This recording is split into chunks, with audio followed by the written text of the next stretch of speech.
अस्सलाम वालेकुम।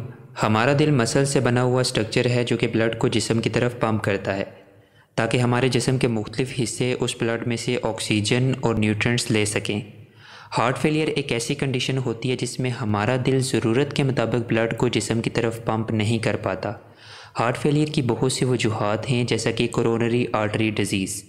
Coronary artery वो आर्टरी होती है जो हार्ट के मसल्स को खून पहुंचाती है और वो ज़िंदा रहते हैं और काम करते हैं। जब कोरोनरी आर्टरी में कोई मसला हो जाता है तो हार्ट के मसल्स अच्छी तरह से काम नहीं करते। इसी के साथ डायबिटीज़ यानी sugar, heart muscles problem, heart valves problem और हाई ब्लड प्रेशर भी हार्ट फेलियर की वजह बन सकते हैं।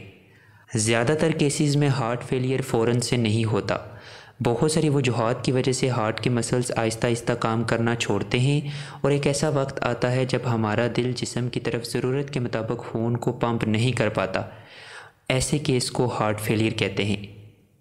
मेडिकल एक्सपर्ट्स ने हार्ट फेलियर की कुछ ऐसी इब्तदाई इलामात से पर्दा उठाया है जिनको आप नज़रअंदाज नहीं कर सकते। ऐसी इलामात ज़ाहिर होने पर फ़ौरन से डॉक्टर से रुजू करना चाहिए। इसमें सबसे पहले है फटीग यानी थकावट। जब हमारा दिल अच्छी तरह से ब्लड को पंप नहीं करता तो जिस्म की तरफ खून नहीं पहुंच पाता और इंसान थकावट महसूस करता है, क्योंकि जिस्म के मुख्तलिफ हिस्से उस ब्लड में से ऑक्सीजन और न्यूट्रिएंट्स को नहीं ले पाते और जो मरीज़ होता है वो थकावट महसूस करता है। नंबर 2 पर है एक्टिविटी रेस्ट्रिक्शन।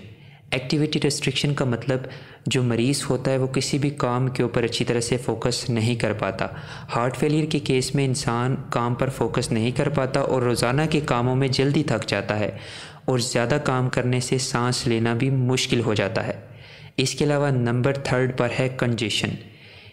कंजेशन का मतलब ये है कि लंग्स के अंदर यानी फेफड़ों के अंदर फ्लूइड जमा होना शुरू हो जाता है, जिसकी वजह से खांसी और सांस लेने में दुश्वारी महसूस होने के साथ साथ सांस लेने के दौरान वीजिंग यानी हरहराहट की आवाज़ भी प्रोड्यूस होती है।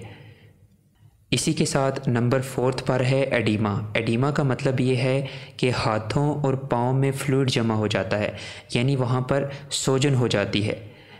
इसके साथ एक और सिम्टम है कन्फ्यूज्ड और इम्पेयर्ड थिंकिंग, यानी हार्ट फेलियर के केस में मरीज़ को चीज़ों को याद रखने में दुश्वारी महसूस होती है, यानी उसकी सोचने समझने की सलाहियत कम हो जाती है।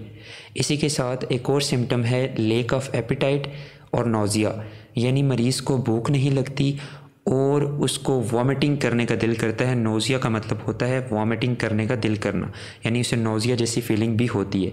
इसी के साथ उसके हार्ट का जो रेट होता है वो भी बहुत ज़्यादा हो जाता है और हार्ट बहुत जल्दी से बीट करना शुरू कर देता है। ये भी हार्ट फेलियर के सिम्टम्स के अंदर आता है। और अगर आपको ये सिम्टम्स किसी में नज़र आते हैं तो फ़ौरन से पहले आपको डॉक्टर से रुजू करना चाहिए।